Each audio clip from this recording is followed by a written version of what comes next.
This is 365 Sports, powered by Sikkim365.com. Welcome to the Triple Option. Here's your host, Paul Catalina. Well, there's some big news today outside of, God, I really hate this shot of us. It just makes me look so small. What? Oh. Or so short. I'm not small. I'm corpulent, but still. What a SAT word. But yeah, it makes me look so ridiculously short. We got to figure something out, Garrett. You don't like that? No, I mean, like, look, Royden looks good in it, but we look like Legolas and Gimli. Well, look, they also, we didn't make this table to, spec. What I mean? No, absolutely not. See, that's better. Like, he still looks Right. taller than me, but, there's some perspective there. But no, there's a lot. The NCAA has proposed a creation of a new subdivision with direct compensation for athletes, which is not, it's not a good news scenario for most schools. Like 120 of them? Yeah, yeah. How many Division I teams are there? Isn't there is 130 something? Yeah. So there's probably they play football. Basketball is a whole different. Yeah. Probably about well, and the other thing is I have more questions than answers on this, but we're going to talk about that here in the show today.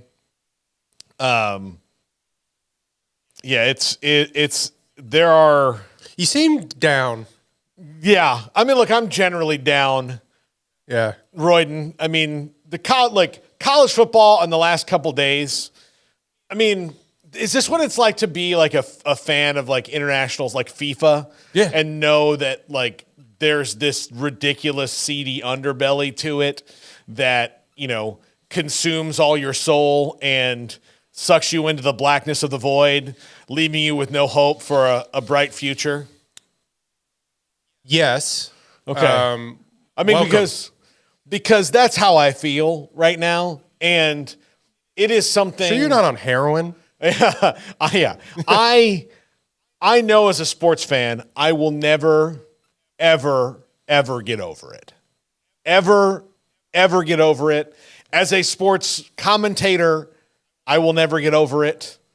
As a human being walking the earth, I will never, any kind of tier you want to put me on, category or whatever, I will never get over what happened on Sunday. At a subatomic level. Yes, I will never. Whenever you die and are spread into the stars. Yeah, I will never get over it. Florida State was screwed in 2023. Yes, that'll be broadcast. And here's into the thing. The eon. So the only thing only thing I can compare it to. Anyway, what do you want to talk about today? What movies you been watching? Yeah. I watched Blue Beetle the other day because I had on TV. Now. I had exactly as much time as the movie was. Yeah. When it wasn't I enjoyed it as a nice little change of pace from, The bad Void? Sports news. Yes. It was not The Dark Knight. I'll tell you that. But I enjoyed it for what it was. Anything. Well, does what compares to Jay-Z's Black album, do we want I'm just kidding. Yeah, exactly. That's what yeah. That's what we're doing today. We don't want to talk about sports. No. But the only thing I can compare it to as a sports fan is in 2003 when Aaron Boone hit the home run against the Red Sox. Yeah. That happened on the field. And it can be remedied on the field. Things that can be happen on the field can be remedied on the field. The thing that sucks about this is that not only have you told Florida State they can't win the national title, they can't even compete for it because of some arbitrary, prognostication, crystal ball tells you that there's no way they can figure this out. Well, but that's why they're sports. That's why sports happen. That's why we played the football games. Yeah, that's why sports happen. It's just they forgot that part of it, and it's just a TV show now. And Paul, let me tell you something. It's always been a TV show. It's always been a TV show. But this is them admitting, look, this is a television show. We are worried that part of the television show would be slightly worse, when Florida State being in the game would be a very little part of the problem of people watching it. Being on Monday night it would be a huge, Here's my thing. The committee got away with it in 2014 yeah, with Baylor and TCU. because Bob Bowlesby gave them the reason. But also, and I know a lot of Baylor and TCU fans feel this way. You're just too little. Yeah, You were a little time program. yeah, Johnny come lately. Upstart private school. yeah, Ohio State is Ohio State. yeah. Always was the case, always was going to be the case. We all knew the rub. And by the way, the injury thing doesn't matter. They've cited that. Remember Ohio State was on there, like Cardell Jones when that happened? Anyway, that neither But here nor there. his championship game was way better. Yeah. Well, sure. Okay. Yeah. Whatever. He was still a third string quarterback. Yeah, I digress. You got away with it because there are like 200,000 living alumni from Baylor and TCU. Who cares? Florida State has won national championships. How they had the unmitigated gall to look people. We were sitting, I was at my parents' church the other day, and they were like, who can we pray for? And I was just jokingly said, Florida State alumni. And I was saying, no one in the world would be a Florida State alumni in Livingston, Texas. And someone in the back was like, please and thank you, I'm from Florida State. Yeah. And I was like, whoa. Like, how did the amount of, I don't know, balls it takes to just say, look, we know that we said that winning games matters, but you didn't look good, and you hadn't looked good for looking good relative. You had like the top defense in the country, but like whatever. You hadn't looked good, and Alabama is like Alabama, so that all works, I guess. If it's not freaking Florida State. Well, you find out when you find out what rooms in the country club you can go to. Yeah. Yeah. Yeah, I mean, like, oh, you don't get access to the spa. You know what I mean? Yeah, it's no, I'm baffled by it mainly because we had all known that it was a TV show and it was a ratings thing, and not for nothing, ESPN, they don't have any sway, quote unquote, over the committee. That would be a conflict of interest. I don't want to say that everything isn't above the board there. But when the committee is taking into account what the ratings for the television show are going to be like and what people want to see, then we're off the wagon. well, and look, they they certainly give a forum, which they should to everybody, but Greg Sankey got to spread his propaganda for weeks about it. Well, and yeah, they all get to go on College Football Today or whatever and get to say this, that, and the other. And then the whole thing is broadcasted and owned by ESPN. Yeah. That's why I think there's no reporting to say the otherwise, but everybody was looking them dead in the face and we're like, what are we talking about here? the 12-team playoff with competition from networks should help that Yeah. quite a bit. This is all solved if we just have the 12-team playoff, by the way. I mean, like, yeah, there's going to be... We've been saying that. There's going to be some debate on those last teams in, and we'll probably see this happen again where it comes down to, like, are we really going to tell the SEC that they can't have this team? Five teams, yeah. Yeah, like that's where it will be. But, like, it just... I should be excited that Florida State gets to play Georgia in a bowl game. And I legitimately am not. You know who's not excited about that either? Georgia. Yeah. I mean, they're not. Like, yes. So Florida State... They have nobody to blame but themselves. They Yeah. spit the bit at the very, very end, which we've all known has been the death nail for everything else. Yeah. But So, I like... That's the thing that, it's made me like this... they're like the New Year's, like it's going to help the New Year's Six bowls as well, because now you won't have, because Florida State and Georgia, that's a great game, right? That should be a great, like, no matter who's playing quarterback at Florida State, that's a TV game, right? That's great.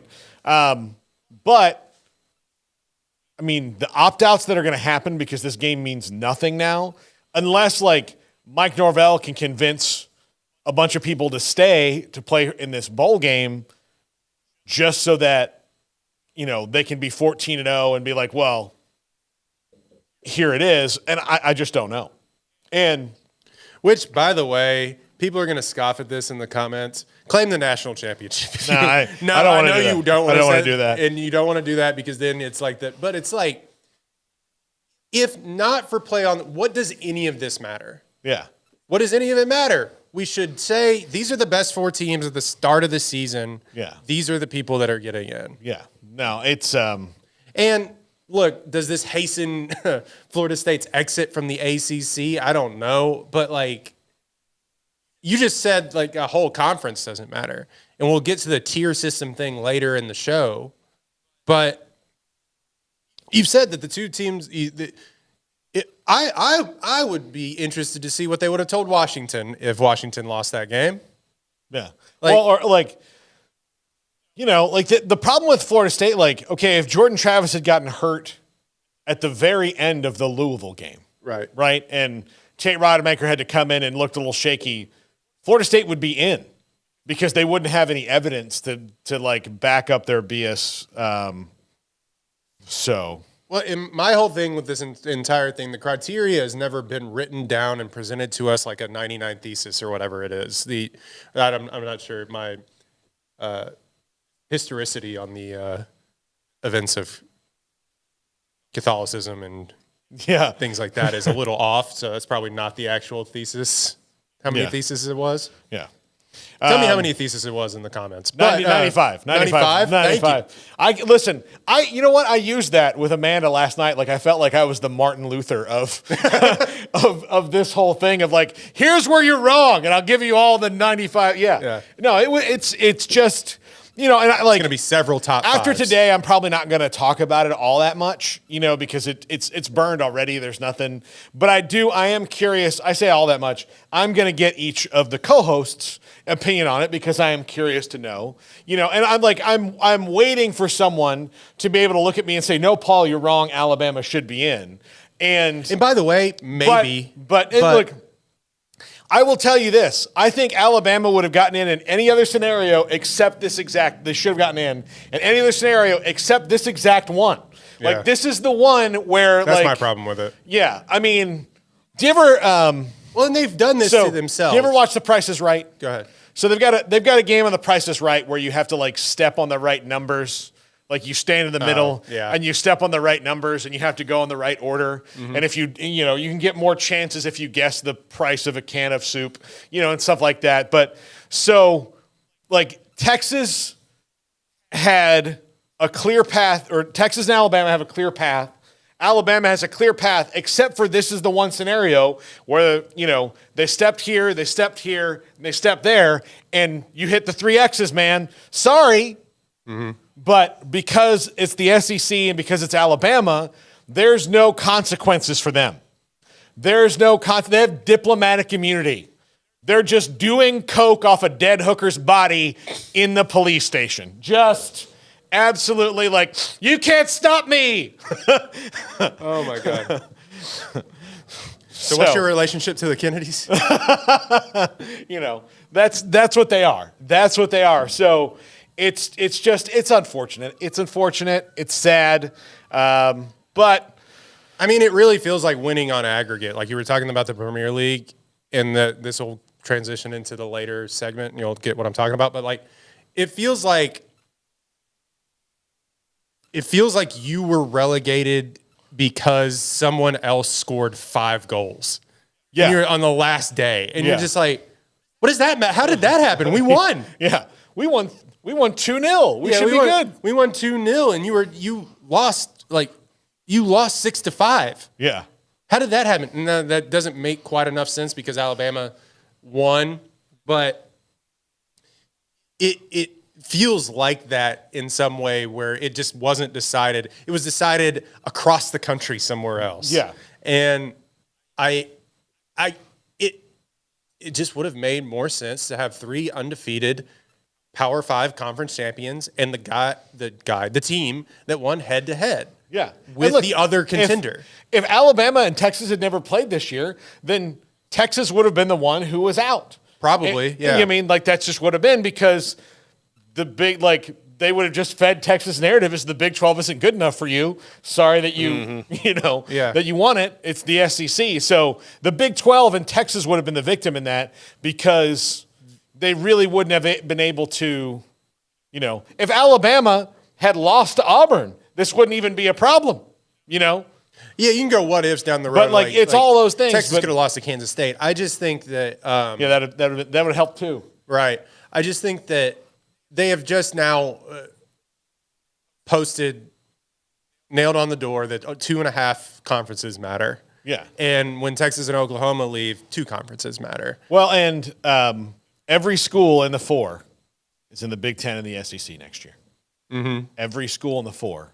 So I'm telling you, it's coming. Yeah, it's coming. And we're going to talk Super about League. We're going to talk about how fast it might be coming, which the accelerated timeline. We had a guest in the show yesterday who said he thinks revenue sharing is coming in 2025, and he's in an NIL collective. And I thought, nah. Nope. You were wrong. I was like, in real time. Isn't that fun? 2025, to me, when he said that, Garrett, felt like gave you some time, right? That was like he's saying optimistically because that's what he does, right? And not that I didn't believe him, but that was just his best. He thought it was coming, and he was like, "Wow, 2025. Well, that's I'll give you 2026 or 27 because these things move slow." And then this story pops today about the NCAA. I'm like, "Well, nope." Yeah. Very intriguing. And I'm interested to see how this plays hand in hand with what he was talking about with the SEC and aligning up the NIL collectives, how they're doing, and how many other teams are going to stay that course to try to do that and to get on par for this new evolution of college football too. Right. It does suck for these communities that the towns are sort of built around these universities, and not for nothing, the football drives revenue in the towns.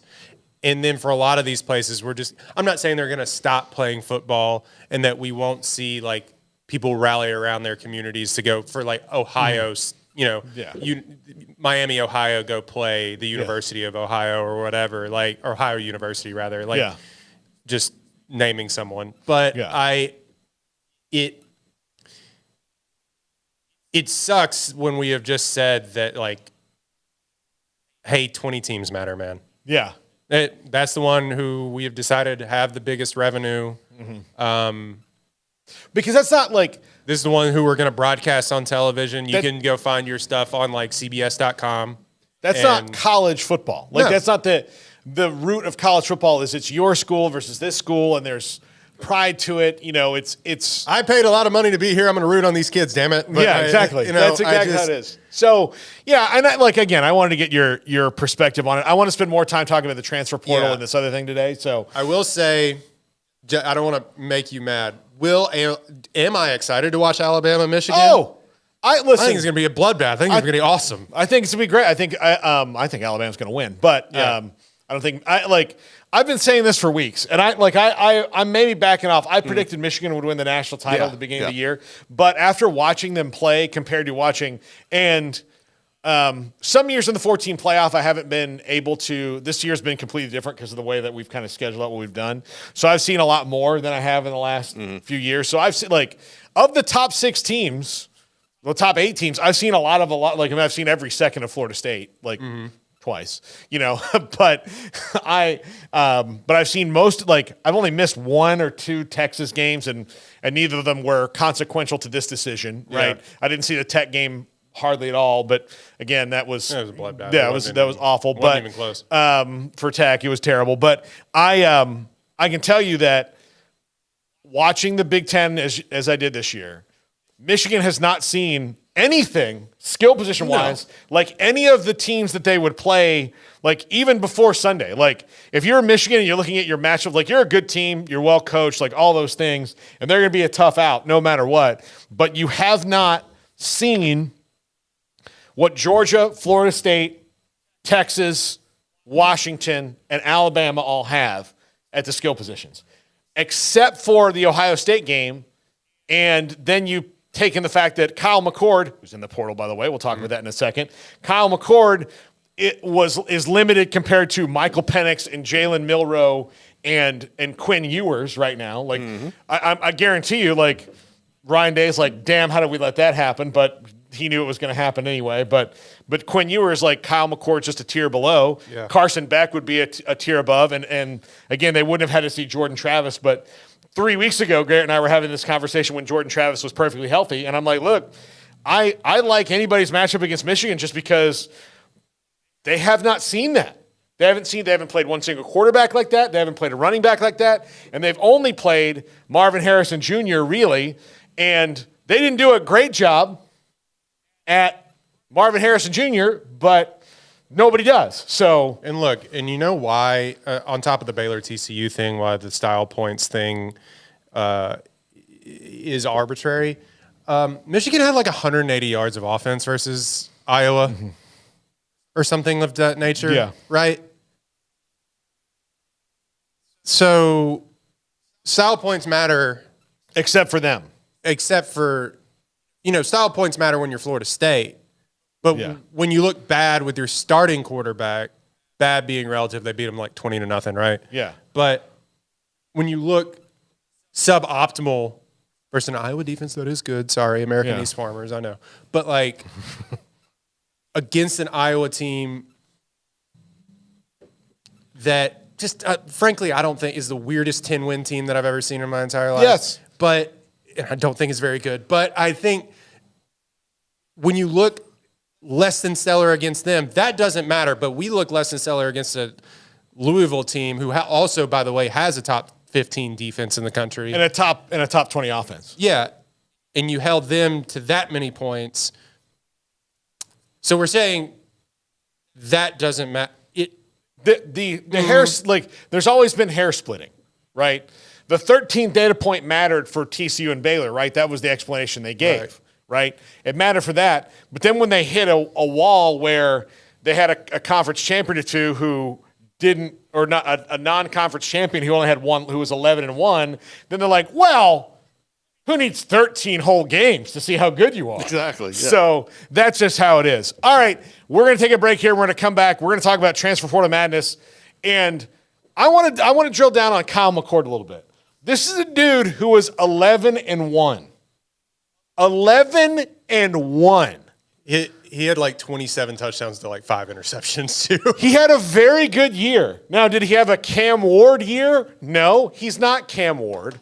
But I want to talk through this with you. Like, he's made the choice to get in a portal, but I'm not so sure that he wasn't, like, maybe forced, given a heads up by his coach. Like, look, if we can get Cam Ward or somebody like that, like, we're going to go get him.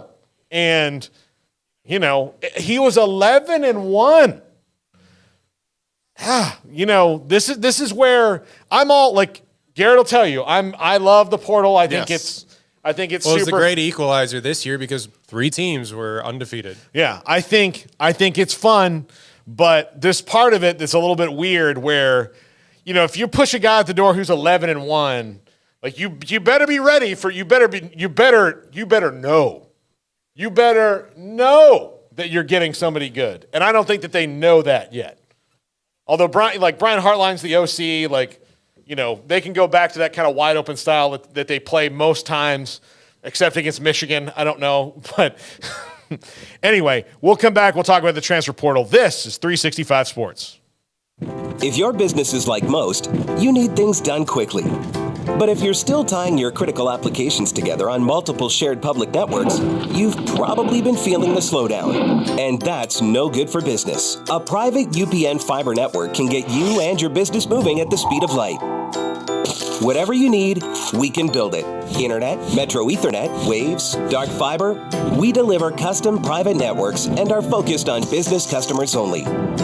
Our next generation 100% fiber optic infrastructure offers you low latency and ultra scalable bandwidth with speeds up to 100 gigabit to run your critical applications.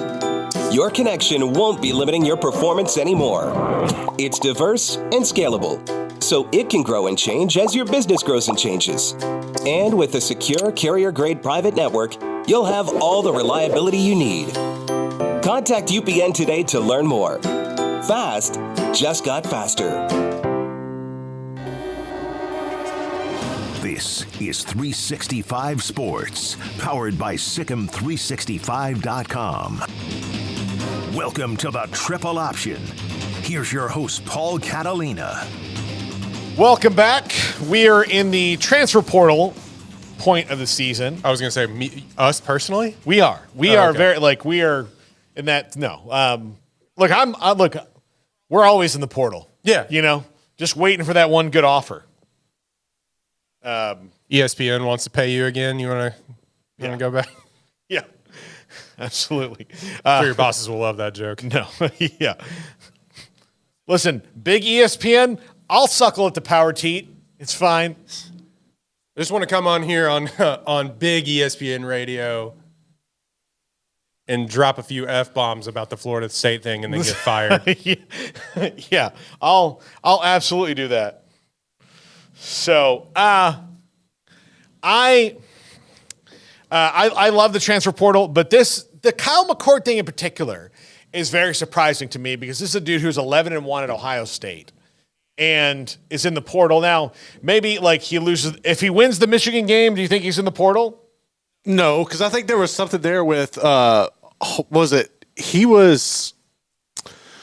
Michigan was going to recruit McCord, but instead took McCarty over him. I think that probably plays into it too, knowing that you've been defeated by the guy that was chosen over you at your arch rival. I think that plays a lot into this as well. Yeah. And you know what's unfair is that a lot of Ohio State fans were in the mentions of those things saying good riddance. Yeah. You lost, I know it is. And the thing is that we've talked about this. I will take Kyle McCord at Baylor yesterday. There's a lot of people that are going to take him. Look, here's the problem with Kyle McCord right now as it stands. They got spoiled by the last few CJ Stroud. He's not CJ Stroud and he's not Justin Fields, right? Yeah. So he's not that guy. And by the way, if you watch the NFL highlights, a few people are. No, yes. C.J. Stroud is a very, very, very talented player. Yeah. And walked into an organization that has rediscovered its soul. Love it. So it's really cool for me. Unlike Bryce Young, who I think is equally as good and talented as C.J. Stroud, but walked into a nightmare scenario. Mm-hmm. So bummer for Bryce, but good for the city of Houston and their, folks in North Carolina are not happy right now. Yeah, and they can be they're mad South Carolina? North Carolina. North Carolina, right. They can be mad at Bryce Young all they want. They need to be mad. Ain't his fault, brother. It's David Tepper's fault. But he's not that. No. But he's 27 touchdowns and 5 interceptions. 24 touchdowns, 6 interceptions. 24. 3,100 yards. So he's 4-1. Yeah. Yeah.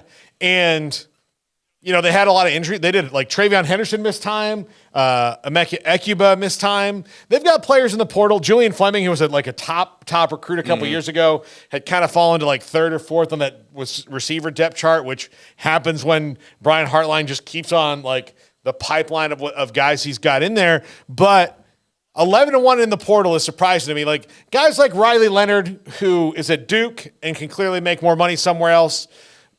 Cam Ward, Washington State is, they're not in the Power 5. It's a weird situation. He can make Cam Ward's going to make a lot a lot he goes. You're a 6th-year senior now.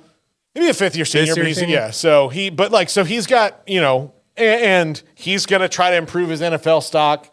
DJU, the same kind of thing. Those make sense to me. But a guy he's a redshirt sophomore, right? McCord, I believe redshirt freshman, yeah. But junior. Yeah. Okay. So. Who's got 2 years to play for you, was 11-1.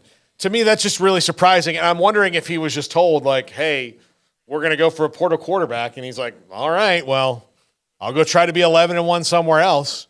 And he played a lot of snaps his freshman year. So I don't know how many games that equated to or whatnot. Yeah. You've got a guy who's probably going to have 2 years left. And I don't know. He burned his red shirt his freshman year. Okay. Anyway. So, no. But Yeah, I think he's got 2 years to play for you. I think it's bad business. I'm not saying that Ohio State can't make it up. They're Ohio State. But I think it's bad business when you're running off known quantities. Yes. Regardless of what you have at the position or who you're going to bring in. I think, again, I'll say this about Baylor. We saw with Baylor, and Gary Bohannon hasn't done anything since. He's been injured. But he got you to a Big 12 championship game, and instead of allowing a known quantity to stay and compete, which he did in the preseason, but compete during the season, probably was a mistake. You know, like I like when coaches do right by the players to be like, look, you're not going to play, so please go. I do think in that particular scenario, like that Sugar Bowl was a rough game. Yeah, like it was a rough game. Also, and wasn't 100% healthy. No, but like it was rough, and like he had. I think Blake Shapen outplayed him in the spring, and so they're like, "Well, we got to go with this because this we're gonna be able to do more things in the offense," and that turned out to be not a problem, and not, as we found out over the long term, really Blake Shapen's fault. Yeah, you know, like he had his moments where it was, that was not great, but I always maintain that they needed a running quarterback in that offense, regardless. But neither here nor there. So if you're Ohio State and Kyle McCord's in the portal. If you want to, this is just based on On3's transfer portal rankings of quarterbacks. There are 5 guys ahead of him on that list. Now, you're Ohio State, you can probably get one of those 5. But I'm going to give you these 5. Garrett, please participate. And you tell me which one that you know for sure is an upgrade over Kyle McCord. Okay. That's for sure an upgrade over Kyle McCord. Because some of these, I think you might be kind of splitting hairs. Okay. So the one right on top of him, we'll start with the one right below him on their rankings, because I think here at this point you're like, DJ Uiagalelei is right below him. Is he for sure, if he went to Ohio State, is that an upgrade? Well, we saw him play at the big time program Clemson, and look, he developed better in the more wide open system that I think that Oregon State was running. But I think that's one you can make an argument for, but I don't think it's a guarantee. But you're not sure, right? It's not a guarantee. Okay. He runs a little bit more. That's my point here. Right, That's what I'm trying to get at. Okay. So I want definitive stamp. Guarantee. When I say this name, Right. you're going to be like, absolutely, I know he's going to be better than 11-1. You're telling the next guy you have to be 12-0. Correct. And you got to beat Michigan. You can't beat Michigan. Or the one can be somebody else, but it damn sure is not Michigan. Right. So number 5 is Will Howard. No, I wouldn't. No, not for sure. Now, look, Will Howard's a good player, and he's also gotten banged up already. That's a lot of miles. So again, we are now to the point of, not for sure better. Number 4, a guy I really like, Riley Leonard. Yeah. Also injured. I think Leonard's an upgrade, but with the injury, that's something that's got to be considered. Leonard, I think he is. He Leonard can move around, but he doesn't. I know for a fact he doesn't throw as well as Kyle McCord. I think he would if he had those kind of receivers. You think so? I think Riley Leonard's a dude, man. Yeah, he's got a lot Big, of strong guy. A lot of the NFL people say he's got NFL comps. They said that about Daniel Jones too. Yeah, and he's been in the league for 6 years, whatever it's been. He got a second contract. That's all that's important. Mm-hmm. Okay, number 3. Dante Moore. No, I still need to see something from him. Now, I will say, you put Dante Moore in that system. I'd like to see it, but I haven't. There's not enough sample size. You're going off of recruiting. There were a lot of picks. Yeah, a lot of picks. I didn't even realize Dante Moore was leaving UCLA that quickly. Yeah, so I might take a flyer on him just because of the upside. But is he better? Is he gonna beat Michigan? Is the kid from Detroit? Is Ryan Day gonna beat Michigan? Yeah, exactly. That's the only what this thing is about, though. Yeah. Again, that's the only thing that Kyle McCord didn't do. Yeah, it's the only thing he didn't do. I mean, Dante Moore was 11 touchdowns, 9 interceptions. Okay. I mean, the running is there, but all right. Number 2, and this guy's been prognosticated to Oregon. Actually, the running isn't there. I thought Gabriel. Yes, Dylan Gabriel. I I'm not like Dylan Gabriel's good, but I think he fits better at Oregon than he does at Ohio State anyway. But are you like? Is he for sure like? no, I would. Given that you would have 1 year with him, essentially, maybe I think this is his last year, right? I agree that I always I hate if I get a transfer, I would like to have 2 years for the next year because we've seen. I mean, these systems can be interchangeable. Ohio State's different than the Oklahoma system, more akin to the Oregon system. But I will say that I'm not. Or wait, is Oregon running the Ohio State system because he was there, right? Well, no, Will Stein. Where was the head coach of Oregon? He was at Georgia. Georgia. Okay, never Georgia. mind. Yeah. So I just think these interceptions, Now- the 2 year thing, though, real quick, makes more sense to me because it's not always the first year; it's the next year. Ohio State doesn't have that luxury, but them figuring out that offense always seems to is shaky at the start. Yeah. But And you have the ability to drop a game early. Dylan Gabriel might be a little bit better, moves a little bit better. You know, he was 10-2 in a comparable league. He beat a team that's in the playoff. Beat a team that's going to play off, but lost to another rival, lost to Kansas. 30 touchdowns, 6 interceptions, 12 touchdowns on the ground. Yeah, that's Gives you that probably ability. okay. Dylan Gabriel's an upgrade, right? Probably. Maybe, yeah. And he doesn't look like he's even going there, so let's take him out of Well, this. I'm not going to lie to you though. Too, Kyle McCord, big kid. I know this shouldn't matter. Dylan Gabriel's little, man. He always feels to me like he's one hit He's away from 5'11", 186. He's tiny in person too. Yeah, he feels to me like he's one hit away from really being just done. Yeah, Always. Okay. And number one, you're all going to say yes, it's Cam Ward. Yeah. Yeah, Cam Ward. Look, whoever gets Cam Ward's going to win a lot because Cam Ward's going to go into a system that has better wide receivers than he had and better running backs and potentially probably a better O-line, although Washington State's offense wasn't really the problem this year, was their Not at defense. all. But Cam They Ward really faltered during the middle of the season. Yeah. So, but Cam Ward is going to get wherever he goes is going to be. They're going to be sitting in gravy. My only problem with Cam Ward is, of course, he had a really good game against Oregon State, and went toe to toe with Washington, but he really disappeared against the middle of that. 44-6 against Arizona. Their defense was terrible, but he only puts up 192 yards passing, interception, and then he's throwing it all over the place against Oregon, but 1 touchdown.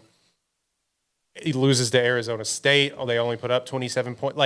He puts up a lot of yards, but maybe with the Ohio State system, that defense, their receivers, it'll be better. I would bet that this is I like Cam Ward. That this is a discussion about two guys. If I'm Ryan Day, it's Dante Moore, who was the number 1 or 2 quarterback in the country best.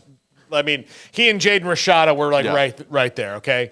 So it's about Dante Moore, who you didn't get last year, who maybe you think you could get now, because he's a Midwestern kid and maybe you can go get him. Or it's about Cam Ward because you want a better chance in your mind of beating Michigan.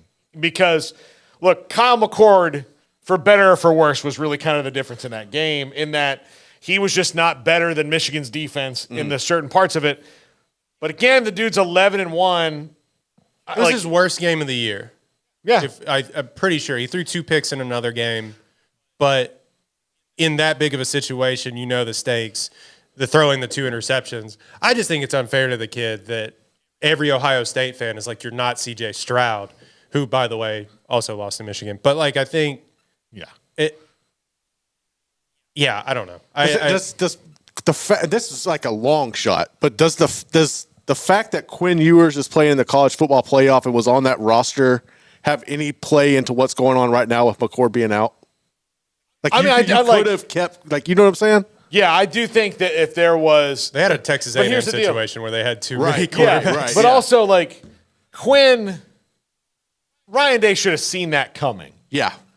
Quinn Ewers went there because he could go make money in Ohio right away. And he wanted Texas first. And he wanted Texas first. And then all he did was sit through that 1 year where he made money and then went to where Texas. He should have been anyway. a high school senior, right? Yeah. So, that's all, that's what that was. I mean, they used each other in that regard. Right. And Ryan Day, not dumb to take a flyer on the kid because had he stuck it out, but the problem is that, and Quinn knew that, okay, well, C.J. Stroud was going to be the quarterback there that year. I mean, Quinn Ewers was the quarterback at Texas last year when C.J. Stroud was the quarterback at Ohio State. Mm-hmm. So he knew he was never going to start over C.J. Stroud. He knew that was going to happen when he went there. Was he legitimately going to wait 2 years? No. He was going to go there, and they used each other. And like most Tinder dates, that's how it ended up. That's what that was. Quinn Ewers at Ohio State they both swiped right. It was a convenient situation, and then they moved on and found their true north. Although Ryan Day is left going farmersonly.com. He's still Ryan Day is still swiping, and Texas is playing for the It's ship, weird to see Ohio State and a few of these other schools who were the last bastion of you're going to come here and sit and you're going to be a redshirt sophomore or a junior and you're going to throw for 50 touchdowns and then go pro. Now be in the situation of actually we don't want to do that anymore. Yeah. And I truly don't understand that because it's worked for you so far. I don't know. Maybe they saw the writing on the wall that he wasn't up to the standard of these previous quarterbacks, which I don't know if that's even true. But it's just interesting to me that they would rather take a flyer on a either 1 year rental, which I'm never sure how well that will go, or a kid that threw 11 touchdowns and 9 interceptions. And also, I thought scrambled a little bit. Didn't he had negative 84 rushing yards on the season because of the sack numbers in the in college football. You want to take a flyer on that kid and bring him up because he's going to start right away instead of sitting out and learning the offense and doing that. You're taking a flyer no matter what. I think Cam Moore could do it. Yeah, I'd be more hesitant for the lower end 1 year rental or the coaching a kid up as a 19-year-old. Yeah. I think they're in a situation, though, this year, though, where that's not the case. I think it's similar to what I personally feel like it's similar to what Baylor's dealing with Aranda, where Ryan Day is looking like I have to win this year to save my job or I'm gone, and I know I can't win with McCord. I have to, just risk it. You know what I'm saying? Go all out and get that guy in there to help me save my job and at least beat Michigan. Because he's probably gone if he doesn't win this year. Well, look, the thing is the Michigan game won't matter. Joking last week. But the Michigan game doesn't matter as much as it did anymore. I know in the grand scheme, yes, but I think down to the boosters and everything, if he can't get beat by them again. If he's 11-1 and that one is Michigan, right, next year, I don't know if he gets fired, but it would not surprise me to see Ryan Day not renewed. Just go I'm gonna put my name out there for the NFL, and I'll go coach the Panthers, or I'll coach right because they'll probably have a new coach next year too anyway. But I'll go coach whoever, and they come back in because I can't this. I can't. This is an impossible standard to meet, and he'll pull a Nick Saban. Yeah, from LSU. Yeah, so and then go back in, and then he'll be the coach. He'll want to be the coach at Florida or something, and then they're oh my God, look at that. How did that happen? They call that a reverse urban if he would do reverse that. The reverse urban. All right, when we come back, a 2-tiered Division I where the absolute, they're just going to be the haves and have-nots, and we're going to say it out loud, proposed by the NCAA. That's coming up next. This is 365 Sports. If your business is like most, you need things done quickly. But if you're still tying your critical applications together on multiple shared public networks, you've probably been feeling the slowdown. And that's no good for business. A private UPN fiber network can get you and your business moving at the speed of light. Whatever you need, we can build it. Internet, Metro Ethernet, Waves, dark fiber. We deliver custom private networks and are focused on business customers only. Our next generation 100% fiber optic infrastructure offers you low latency and ultra scalable bandwidth with speeds up to 100 gigabit to run your critical applications. Your connection won't be limiting your performance anymore. It's diverse and scalable. so it can grow and change as your business grows and changes. And with a secure carrier-grade private network, you'll have all the reliability you need. Contact UPN today to learn more. Fast just got faster. This is 365 Sports, powered by Sikkim365.com. Welcome to the Triple Option. Here's your host, Paul Catalina. Alongside Royden Ogletree. I don't know if I even said your name today. And guest. Yeah. Paul Catalina and friend. Yes. And my tall friend, Royden. Royden, we talked about this earlier, and I know that you came in, you hadn't seen this yet, but Yeah. NCAA President Charlie Baker on Tuesday proposed the creation of a new subdivision within Division I that would allow the highest resource schools the ability to compensate athletes directly through a trust fund and direct name, image, and likeness payments. It was sent out to Division I members this morning. Here are the recommendations. The formation of a new subdivision made up of institutions with the highest resources that can directly compensate athletes through an enhanced educational trust fund, which requires the schools that opt into it an investment of at least $30,000 per year per athlete for at least half of the school's eligible athletes, and schools would have to adhere to Title IX, providing equal monetary opportunities to both female and male athletes. Schools in the new subdivision could create their own rules separate from the rest of D1, and those rules will allow them ability to address policies such as scholarship limits and roster size, as well as transfers and NIL.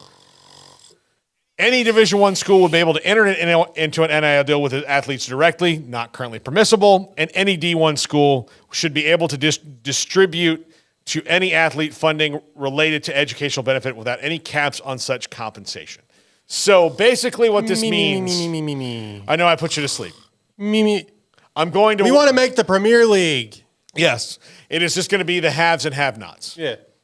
Yes. And here's how it's going to be if you want to opt in. But then this would also, this would wreck these conferences, wouldn't it not? Would it not, These big super conferences now that are forming? Well, the thing is, it would be the one... Because I don't know how many schools would really do this. So I said before we started filming, there's 132 or 130 some odd. 31, whatever it is. D1 football programs. Maybe a little bit more, 133. Yeah, there's Sam Houston and them joined this past season, so it's skewing the numbers that I've always known. But maybe 115 of them couldn't do this, or wouldn't or some of them couldn't, wouldn't, or don't really want to, but may have to. So let's just take the remaining Power 4 conferences, which would be the ACC at Notre Dame. So that's 18 schools right there, or whatever it is, 18 schools. There's 16 in the SEC, there's 16 in the... So you're talking about 68 schools here, right? Mm-hmm. So you're talking about 68 schools in the Power 4, and let's just throw in a couple others, and let's say there's a round number of 70. So that's about half of the thing. Well, I mean, are you telling me that, a school like Miami could do that? It's a small private school? I know they're in a big area, but could Baylor do that? Could TCU? No. Who has that? I don't think the Big 12 will be impacted. Could Georgia Tech do that? No. I mean, you have to start going through everybody's endowments, but but you're looking at would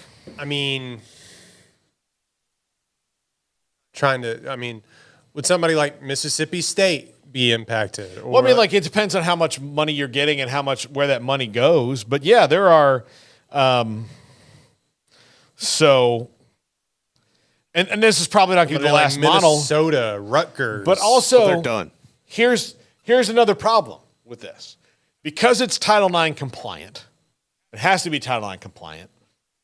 That means you essentially have to double the amount of money that you're paying, you've raised. Because you're not going to because you can't rob Peter to pay Paul. So you can't decide, well, we're going to take money out of this football thing and pay the women's basketball players. You have to get as You just much, have to get new money. you have to get new money. So it's a lot of new money you'd have to get because you have to be like, hey, well, if our budget was $10 million all in for NIL and 5 of that was going to You can't football, redistribute funds. then you're not going to take 2.5 away and do it. So now you have to get $15 million a year for your NIL so that $5 million you were going to take away goes somewhere else. So it's In that aspect, okay, good, actually, because, like, let's pay our women's sports. Your point still stands is that, like, how many people, one, can afford to do this or will do this? Because everybody talks about NIL for football. Mm-hmm. We haven't talked about NIL for women's basketball, men's basketball, just down the line. You know, so sacrificing, so they're never were going to sacrifice one program to pay another program. Yeah. But 2, I guess if they got on their horse and started, like, going door to door to figure out how they could raise more money, they could probably figure it out. But I kind of think these NIL collectives are where they're going to be. yeah. People are spending the money already. Yeah. So They've been spending the money, especially at these big schools. Some programs, Baylor, could, like, always up their game, but I just think that the big schools are already not capped out. Obviously, some big oil bigwig could come into any school and be like, "Here's 50 gold doubloons" or whatever. Yeah. But, like, I think, I think they're basically are where they're going to be. yeah. Already. So it is. So, but my question is, are the power conferences just going to do this in mass and leave everybody behind? Because I don't think that that's the case. I think this is particularly the one where it gets to the point of, like, you know, hey, Rutgers, you've been nice. Hey, Vanderbilt, you've been nice. Hey, Baylor, hey, TCU, and all that, you've been nice. But you guys do your own thing. We're going. And that's, look, that might be for, like, ultimately, like, it might be something we're worrying about. Like, if you've talked about the Premier League, mm-hmm. there are plenty of like using English soccer as the model that now they're used to it. They know that their team is just going to win that second, like, they're going to be in contention for that second league all the time, and they might get up or down every a few years, and they're fine with that, right? Like, but this doesn't allow for anything like relegation. You have to spend, but I guess spending the money in Premier League helps you win, but it's on the team. But it would be like their fans are used to it. Like, we're one of the better teams in this one, but we don't have the resources of Man City, so it's just not ever really probably going to be us. Right. Yeah. You know, and so every so often you get a Leicester City, which is what I was saying. But they do, like, they have other tournaments, like in-season tournaments during the, like, there's other things to make people happy in that sport. As for college football, that doesn't exist. There's, like, one thing. So, but if you created a new championship where in the have-not Division I, where there's the haves Division I? No, where they're just playing have-nots and the haves are away and, you know, spitting down on the plebes like, oh, that's it. Then maybe that'll work out for everybody. I don't think it's fair. I don't think it's right. I don't think it's what college football is, but it's where it's going. And maybe that'll work out. Maybe it will. Maybe you'll be happy because you'll win national championships in sports you never did before. But how does it affect? Here's the other thing.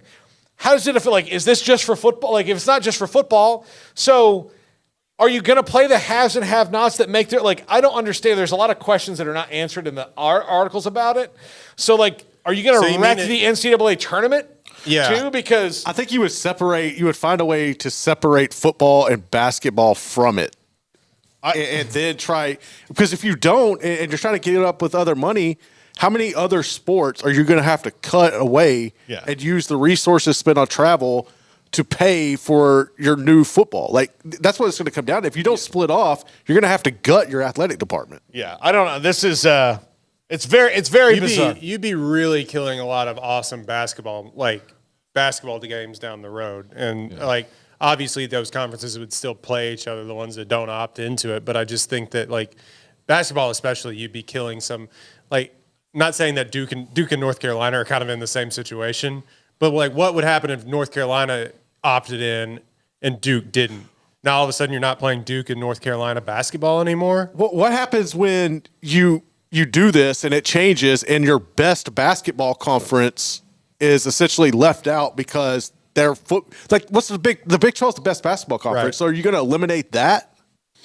In the main grand scheme of things? And like Paul was saying, maybe we're overreacting and maybe we'll just watch it anyway. But then what's weird to me is then that's where all the television money goes. You know, like where do they broadcast League 2, Premier League? No idea. Streaming, probably. It's on ESPN Plus. I can tell you right now because I've seen it. It's on ESPN Plus. Sometimes it's on like the USA Network or whatever where they'll bump them up or whatever. This game matters for relegation purposes or whatever. But no, it's on streaming, and it was barely on streaming. They've just negotiated that recently. All the big money networks who broadcast it in, Sky Sports sells it to USA and TNT and all the programmers here. Those are broadcast every Saturday, every Sunday, rain, sleet, or shine. I have to go to some illegal Russian network if I want to watch, Norwich or whatever, if you're a fan of them, if you weren't in that area. Why you're doing that in America, I have no idea anyway. But you get what I'm saying. Like ESPN or Fox or all these programming will all of a sudden be like, you're the 15 teams that we're going to broadcast everywhere. Sorry. Yeah. Like that just is what will happen. Yeah. And like that sounds alarmist, but we know it to be true because we've seen it in other things. They don't broadcast minor league baseball except for on the team's website. Yeah, exactly. No, there's a lot. I have a lot more questions than answers right now. So, all right. Well, that's going to do it for us. Because we can't answer this today. I just think that we can't solve the world's problems. At least we know now that the NCAA leadership is just admitting, like, okay, there are haves and have-nots. We lost it. We failed. That's it. There's haves and have-nots. And this is really the NCAA, to me, holding on to a last grasp for them to hold on as like an organization with any organizational power. Yeah. Instead of these. Well, and any organizational power, he's letting them make up their own rules. So well, he's like, true, look, yeah. I can't. We can't do this anymore. Like, it's just do your own thing. That's it. And I mean, I know they've been relying on Congress for the last 2 years to try to get involved, but let's face it. Oh, hey. Here's the deal. They're not even trying to stay open. You have a real, this would have made sense to get Congress involved at a time where it was taboo to let the government shut down. Yeah. And because that used to be the thing. It's like they would make deals because, like, God forbid the government shuts down. Now we got to pay people for Christ's sake. They're like, yeah, we have to have essential services. And they're like, nah, the government can shut down.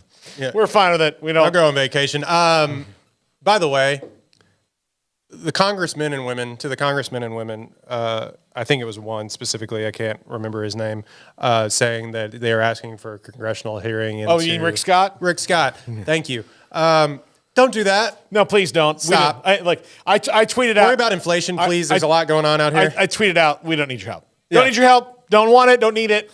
Don't. And here's the thing. If Florida State decides to sue whoever, fine. Like, that's also lame a little bit. They're also not going to. They're not going to. Don't be like, I call for Congress to look into, and they'll be like, go to hell. Like whatever. Yeah. Yeah. It's just those are waste of congressional resources. Please stop. Florida State. Here's the reason Florida State won't sue, because if the situation was reversed and it was them that got in, they'd be just like the other three, going, oh, well, that's a bummer. I'm sorry, that sure sucks. Okay, yeah. Well, they wouldn't be doing it. Now, look, they're right to have outrage, but also like you get to have it to a point because that like if you got in the 4, just like. When they called Nick Saban. If we would have been there, we would have won, When they told Nick Saban he was going, he said, listen, guys, I just don't think this is right. There was a commercial. He plays the game incredibly well, There was a commercial for, I think it was like a church commercial, and it was about sportsmanship or something like that. And there was a basket. You remember this was like a basketball team? Coach, I touched it. Shut up. Coach, it was off me. Like, there is not one coach in America, not the most chaste, wonderful, like, sportsmanship coach. Like, coach, it was off me. No. Like, Scott Drew would be like, go sit on the bench, shut your mouth. no. Shh. They didn't see it. That's fine. That's what it's like. Here's the thing. In high school, you're like, no. Maybe if you're up by like 90 in that game, you're like, hey, that was off me. Yeah. Here, let them inbound the ball so we can swat it again because this is getting boring. But close game like that was. So, yeah, it's not like anybody's going to do that. Like Washington's like, listen, if they're not in, we're not going either. We stand up. No. Hey, Michael Penix, shut your mouth. Yeah. Like, that's what they're saying. Yeah. No, like this isn't the Hunger Games. I'm offering myself as tribute. Nobody's doing that. Nobody's doing that. Oh, man. Yeah. It's probably the Hunger Games before when nobody would do that. Just years and years of like, oh, well. I'm going home. That sucks for you, but thanks. Sorry. We'll miss you at Thanksgiving. Yeah. But good luck. I hope you win. Be rooting for you, champ. So, all right. That's going to do it for us. Thanks to Garrett. Thanks to Royden. We're back tomorrow with Steven Simcox. We're asking him about field trips and school conferences and all that he had to do. Fun parenting stuff. Yeah, fun parenting stuff. This is 365 Sports. If your business is like most, you need things done quickly. But if you're still tying your critical applications together on multiple shared public networks, you've probably been feeling the slowdown. And that's no good for business. A private UPN fiber network